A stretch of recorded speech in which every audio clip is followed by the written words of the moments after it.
IGN's Daily Fix, brought to you by Microsoft's OneDrive, one place for everything in your life. A long time ago, in a galaxy not too far away, Uncharted director Amy Hennig worked at EA. Now, 23 years later, Hennig has confirmed on Twitter that she will be returning to the company, working at Visceral Games as creative director on, get this, a new Star Wars game. The Force is indeed strong with this one. Halo fans have been waiting for whispers of a movie for quite some time, and we have news on what may be the next best thing. Ridley Scott, director of Blade Runner and Alien, is attached to a digital feature project coming from 343 Studios. This is according to Microsoft, who confirmed that the feature will be released later this year.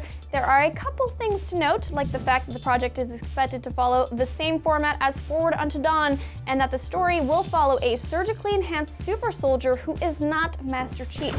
So what do you guys think about the news? Sound pretty cool, or do you just want your feature-length movie already? Let me know in the comments. It appears layoffs have taken place at Microsoft Studios, as 2 ex-staffers have tweeted the news. It's not known at this point just how many have been laid off, and a Microsoft spokesperson confirmed that we are always evaluating our development priorities, and there are times when decisions need to be made that realign plans and refocus our efforts. We wish anyone affected by this news the very best of luck. Nintendo has released a new trailer for Mario Kart 8, and we've got a ton of news and previews to go with it. Several new tracks have been revealed, from a remake of Rainbow Road and Cheep Cheep Beach to some new items, which have also been spotted. For all the new Mario Kart 8 details, race on over to our giant event page by following the link.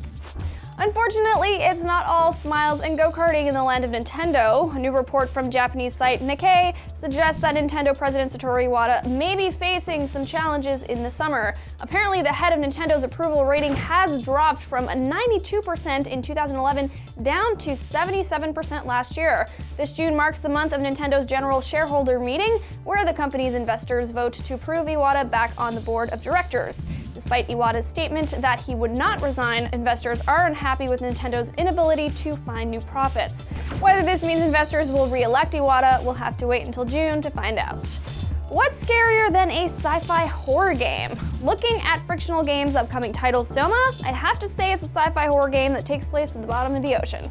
Co-founder Thomas Griff said the decision for the setting came very swiftly. Most of our Earth is covered in ocean, and yet it's something that we know very little about. It is an incredibly hostile environment filled with strange creatures, and it's right on our doorstep. Thanks for that thought. Now I will be avoiding beaches for the rest of my life. Aha. We got a Fix fan of the week today. Who could it be? Why, it's Lachlan Noack. I hope I pronounced your name right. He writes, even while moving house, I make sure I stop and watch Naomi Kyle in the Daily Fix. Hey, I can't blame you for taking a break to get your fix, because moving is tough work. Before you go, I have one last thing to announce. The Geek and Sandry channel on YouTube has a new show. It's called Unplugged, and it premieres today. Like today. In fact, it's actually already up on youtube.com/geekandsandry, and guess who's in the first episode?